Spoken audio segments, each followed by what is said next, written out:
Cada uno de los elementos químicos que constituyen la edificación de la Tierra tiene sus propias características físicas y químicas. Pero existen ciertos patrones de estas propiedades y una notable forma de organización de los mismos.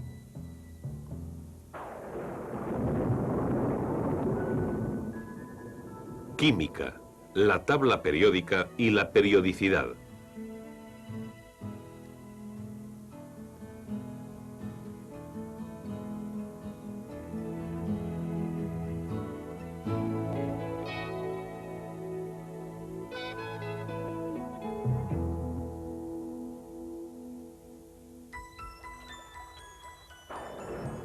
El hidrógeno y el oxígeno se encuentran en las nubes, el nitrógeno en el aire, el calcio en las rocas y en el agua del río que las baña, el magnesio en la clorofila de una hoja, el carbono en los tejidos de un crustáceo y el cobre en su sangre.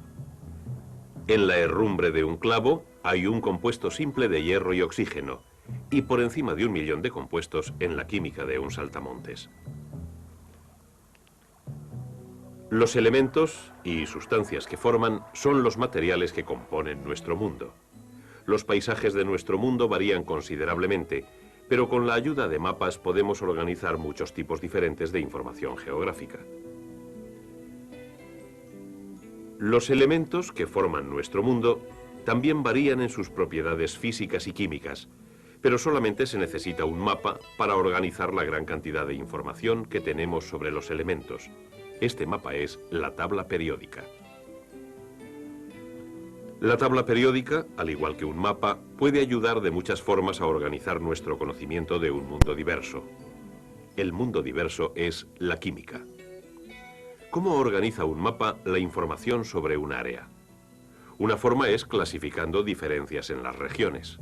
Por ejemplo, un mapa podría mostrar, mediante sus colores y símbolos, que la Tierra está aquí y el agua aquí, y un área pantanosa que separa las dos.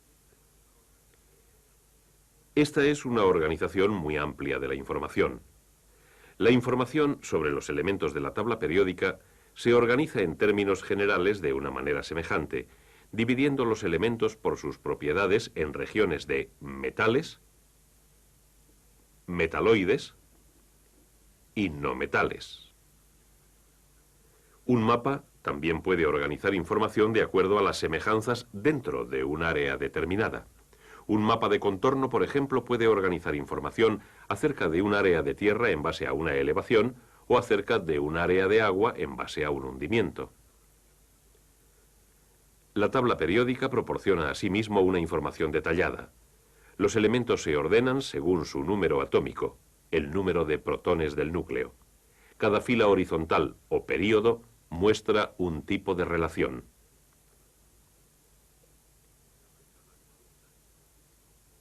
Cada columna o grupo muestra otro. Las detalladas relaciones que muestra la tabla periódica la han convertido probablemente en el instrumento organizativo más importante de la química. Veamos qué tipo de información podemos obtener y, lo más importante, por qué funciona. En la sección de metales de la tabla, el litio es el elemento número 3. Puesto que es un metal, suponemos que será un buen conductor de la electricidad, y efectivamente lo es. El berilio también es un metal, pero de la parte derecha de la tabla. El berilio también conduce la electricidad, pero no como el litio. Y el boro, a la derecha del berilio, es un conductor pobre. Así, estos tres elementos, en este orden, muestran una tendencia descendente de la conductividad. Si los sometemos a una prueba de una determinada reacción química, descubriríamos un tipo diferente de tendencia. Por ejemplo, supongamos que les hacemos reaccionar con una solución de ácido clorhídrico.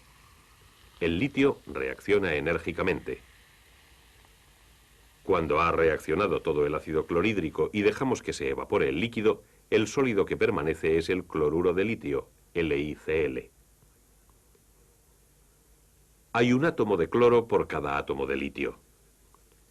Comparemos estas propiedades con las del berilio. reacciona más lentamente que el ácido clorhídrico. Forma el cloruro de berilio, BeCl2, 2 átomos de cloro por cada átomo de berilio. El boro reacciona muy lentamente y forma el BCl3, un átomo de boro por cada 3 de cloro. También aquí hemos encontrado una tendencia descendente en la proporción de reacción y una tendencia ascendente en su capacidad para enlazarse con el cloro. A lo largo de toda la tabla se repiten similares tendencias ascendentes y descendentes en muchas propiedades de los elementos. Por ejemplo, cojamos el punto de fusión y comencemos esta vez con el elemento número 1, el hidrógeno. El punto de fusión del hidrógeno es bajo, pero el del helio es todavía menor. Desde el litio hasta el carbono, el punto de fusión se eleva. Entonces desciende repentinamente y alcanza un punto bajo en el neón. En el sodio comienza a elevarse de nuevo hasta el silicio y entonces desciende hasta el argón y comienza a elevarse de nuevo hasta el potasio. Ahora vemos claramente que hay algo más que una simple tendencia ascendente o descendente. Existe una periodicidad. Y si ponemos en un gráfico los puntos de fusión de todos los elementos en orden, período por período, entonces aparece la repetición o la naturaleza periódica de este modelo. Cada repetición o período finaliza con uno de los gases nobles. Estos se encuentran en los puntos más bajos del gráfico, y observemos que un gas noble finaliza cada período de la tabla periódica, y el litio y los otros metales que se encuentran en la columna por debajo comienzan cada período de la tabla. En el gráfico, cada aumento periódico del punto de fusión comienza con uno de los metales de la columna del litio. Este mismo tipo de periodicidad se muestra en los gráficos de otras propiedades de los elementos cuando estos se ordenan de la misma manera que en la tabla periódica. Densidad, masa por unidad de volumen. Potencial de ionización, la energía necesaria para arrancar el electrón de la capa más externa de un átomo. Pero no únicamente los potenciales de ionización del helio, neón, argón y los demás gases nobles tienen las mismas posiciones relativas en el gráfico como las tienen en la tabla periódica, pero sí las guardan los otros elementos que están entre ellos, desde el flúor o cloro hasta el litio, sodio y potasio.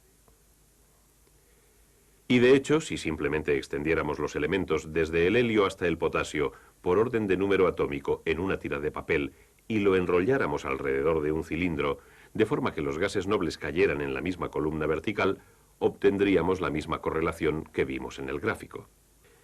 Pero estos grupos de elementos comparten muchas más semejanzas que el relativo potencial de ionización. Observemos el litio, sodio y potasio. Todos son metales blandos, de baja densidad y bajos puntos de fusión y ebullición. Todos son elementos químicos extremadamente reactivos, incluso reaccionan violentamente con el agua. Ninguno de estos elementos se encuentra en la naturaleza en estado puro. El flúor y el cloro, ambos gases a temperatura ambiente, son no metales altamente reactivos.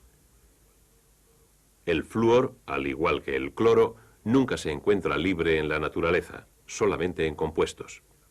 Y por supuesto el helio, el neón y el argón son gases altamente no reactivos y siempre se encuentran en la naturaleza en estado puro. Por supuesto, a lo que nos conduce esta disposición espiral cortando la tira después del helio, neón y argón es a la tabla periódica en la cual la mayoría de los elementos que caen en las mismas columnas verticales son tan semejantes que se les considera como familias. Los metales alcaloides, los halógenos y los gases nobles. El hidrógeno es un problema.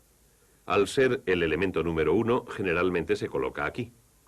Pero las propiedades del hidrógeno son solamente semejantes en parte a las de los metales alcaloides. También se computa como los halógenos. Al hidrógeno generalmente se le considera como relacionado con ambos grupos o familias, y a menudo se le encuentra en ambos lugares de la tabla. Y así, de esta forma, tenemos la tabla periódica moderna, basada en lo que se considera como probablemente el trabajo individual que más influencia ha tenido en la historia de la química. El elemento número 101 fabricado por el hombre, Mendelevio, en honor al químico ruso Dmitri Mendeleev, quien en 1869, en base al trabajo de muchos de sus antecesores, estableció el comienzo de nuestro esquema moderno de todos los elementos conocidos basados en sus propiedades periódicas. Nadie lo había hecho anteriormente, y nadie sabía cómo funcionaría la tabla hasta que los científicos desarrollaron un modelo nuevo de átomo que reveló una variación periódica en esta materia todavía más fundamental.